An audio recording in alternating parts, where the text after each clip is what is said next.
Assalamualaikum warahmatullahi wabarakatuh. Kali ini kita akan memberikan satu informasi yang sangat penting yang perlu kita sampaikan kepada warga Nahdien. Akan tetapi informasi ini agak sensitif yang berhubungan dengan hukum. Maka kami berharap kepada warga Nahdien tetap menjaga ketenangan.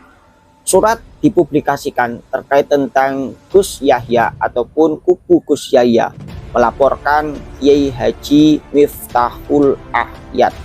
Laporan ini tertera dalam surat pengurus besar Nahdlatul Ulama. Kita bacakan dan kita terangkan. Pengurus besar Nahdlatul Ulama Jalan Keramat Raya nomor 164 Jakarta 10430, ada nomor WA, ada email dan lain sebagainya. Perihal pemberitahuan dan permohonan tanggal 14 Jumadal Akhirah 1447 Hijriah 5 Desember 2025 Masehi kepada yang terhormat Dr. Supratman Andi Aktas SHMA Menteri Hukum Republik Indonesia di tempat. Jadi surat dari PBNU kepada Menteri Hukum Republik Indonesia. Assalamualaikum warahmatullahi wabarakatuh. Teriring doa serta salam, semoga Allah Subhanahu wa Ta'ala senantiasa memberikan bimbingan dan pertolongan kepada kita. Amin. Diberitahukan dengan hormat bahwa sehubungan dengan terjadinya dinamika di lingkungan internal pengurus besar Nahdlatul Ulama atau PBNU, perlu kami sampaikan beberapa hal sebagai berikut. 1. Berdasarkan ketentuan anggaran rumah tangga Nahdlatul Ulama pasal 40 ayat 1 huruf E, Ketua Umum Pengurus Besar Nahdlatul Ulama dipilih oleh muktamirin dalam muktamar. Dengan kata lain, Ketua Umum adalah mandataris muktamar. Itu yang pertama. Yang kedua, sebagai mandataris muktamar, Ketua Umum tidak dapat diberhentikan kecuali terbukti melakukan pelanggaran berat terhadap ketentuan anggaran dasar dan anggaran rumah tangga, dan harus diputuskan melalui muktamar luar biasa sebagaimana diatur dalam anggaran rumah tangga pasal 74. Adapun ketentuan dalam peraturan perkumpulan nomor 13 tahun 2025 pasal 8 yang mengatur pemberhentian fungsionaris tidak dapat diperlakukan terhadap ketua umum karena kedudukannya sebagai mandataris muktamar sebagaimana telah dijelaskan di atas. 3. Merujuk pada poin 1 dan 2 tersebut, maka keputusan rapat harian Surya Pengurus Besar Nahdlatul Ulama pada tanggal 20 November 2025 yang berujung pada klaim pemberhentian Ketua Umum Pengurus Besar Nahdlatul Ulama tidak memiliki dasar hukum dan karena itu harus dinyatakan tidak sah. Apalagi alasan pemberhentian tersebut hanya didasarkan pada dugaan-dugaan yang tidak melalui proses pembuktian yang benar. Sementara itu, Rois Am sendiri terbukti melakukan berbagai pelanggaran terhadap Muqaddimah Qonun Asasi, Itoh Nahdlatul Ulama, anggaran dasar dan anggaran rumah tangga Nahdlatul Ulama, serta peraturan perkumpulan Nahdlatul Ulama sebagaimana terlampir. Dan lebih dari itu, terdapat ketentuan dalam peraturan perkumpulan nomor 10 pasal 15 ayat 3 yang berbunyi keputusan rapat harian Surya mengikat seluruh pengurus harian Surya, yang berarti bahwa ketua umum tidak terikat dengan keputusan rapat harian Surya tentang pemberhentian ketua umum tersebut. 4. Untuk mengatasi perselisihan internal tersebut, para kiai sepuh dan jajaran mustasyar pengurus besar Nahdlatul Ulama sedang melakukan berbagai langkah untuk mengupayakan rekonsiliasi di antara pihak-pihak yang berselisih tersebut.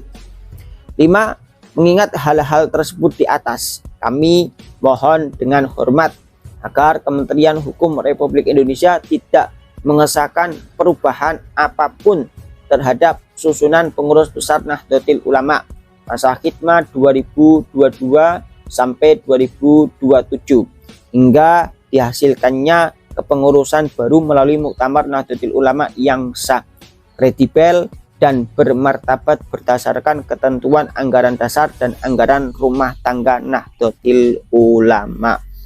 Itu terkait tentang poin-poin yang disampaikan dalam lampiran. Terus di sini juga diterangkan daftar pelanggaran Rois Am terhadap Muqaddimah Qanun Asasi, Hitoh Nahdlatul Ulama, Anggaran Dasar dan Anggaran Dasar Nahdlatul Ulama, dan Peraturan Perkumpulan Nahdlatul Ulama. Jadi di sini disebutkan apa saja pelanggaran daripada Rois Am. Di sini ada 6 yang ditulis dan akan kita jelaskan. 1. Ya, fakta pelanggaran. A. Rois Am memutus total komunikasi dengan ketua umum selama lebih dari 2 bulan. Bayangkan 2 bulan ya, Agustus sampai November 2025. B. Tidak ada itikat baik mencari solusi dan titik temu. Bahkan ada fungsionaris Suriah yang berusaha menggagalkan ikhtiar para mustasyar dalam mencari titik temu dengan menyelenggarakan silaturahim mustasyar dengan Rois Am dan ketua umum di Pondok Pesantren Tebu Ireng. Memang kemarin hal demikian terjadi. Rujukan melanggar Muqaddimah Qanun Asasi tentang mahabbah, widat, ulfah, dan ittihad, melanggar Kitab NU 1926, ukhuwah, ittihad, akhlakul karimah.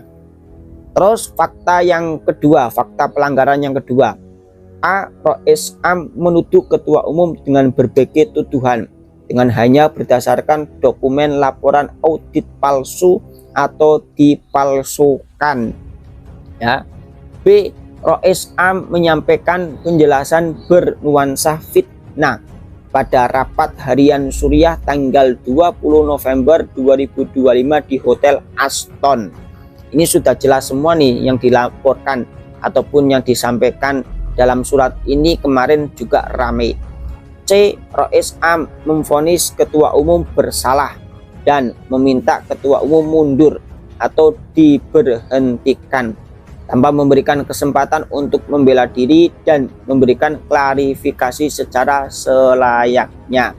Terus rujukannya melanggar Anggaran Dasar pasal 8 ayat 2. Tujuan Nahdlatul Ulama adalah berlakunya ajaran Islam yang menganut paham Ahlussunnah wal Jamaah untuk terwujudnya tatanan masyarakat yang berkeadilan demi kemaslahatan, kesejahteraan umat, dan demi terciptanya rahmat bagi semesta. Terus fakta pelanggaran yang nomor 3, menggunakan rapat harian Suriah untuk mencari legitimasi dan memaksakan kehendaknya untuk memberhentikan ketua umum secara tidak sah. Nih, rujukan melanggar anggaran rumah tangga pasal 74 dan pasal 93 ayat 3 dan peraturan perkumpulan nomor 10 tahun 2025 pasal 15 ayat 3. Itu rujukannya. Terus fakta pelanggaran yang nomor 4, pengurus besar harian Suriah melanggar ketentuan tentang administrasi, membuat surat edaran yang hanya ditandatangani oleh wakil Rois Am dan Khatib. Ya.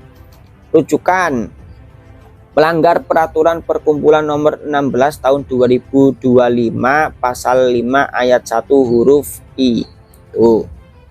Terus fakta pelanggaran yang nomor 5, Rois Am dalam konferensi pers di kantor PWNU Jawa Timur pada tanggal 29 November 2025 menyatakan bahwa kepemimpinan pengurus besar Nahdlatul Ulama berada sepenuhnya di tangan Rois Am.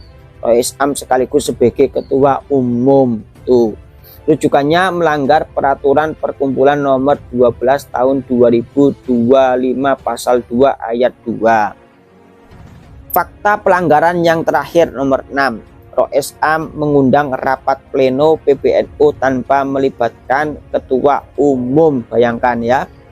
Rujukan melanggar ketentuan anggaran rumah tangga NU pasal 58 ayat 2 huruf C dan pasal 64 ayat 2 huruf C. Ini fakta pelanggaran dari Rois Am yang disampaikan dalam surat ataupun lampiran, dan ini valid dan ini jelas. Kita sampaikan ini untuk menjadi bahan informasi bagi warga Nahdliyin. Kan tetapi ini bukan untuk memecah belah. Ini sekedar informasi supaya lebih tahu bagaimana aturan-aturan yang ada di NU, ADART ataupun yang lainnya, yang memang dalam ADART Mbah Rois Am atau Kiai Haji Miftahul Akhyar itu melanggar dari aturan tersebut menurut dari surat ini, dan ini valid, teman-teman bisa cross check sendiri. Dan kita tidak akan mengomentari terlalu berlebihan, kita cuma sekedar menyampaikan yang ternyata memang sudah dilaporkan ke Menteri Hukum Republik Indonesia. Kita berharap dan berdoa semoga NU baik-baik saja dan semakin jaya. Jikalau memang ada sesuatu yang perlu dibahas dengan baik, perlu dibahas dengan musyawarah ataupun rembuk, seharusnya dibahas dengan musyawarah dan dirembuk. Sekian dari saya, banyak kesalahan, kehilafan, saya minta maaf sebesar-besarnya.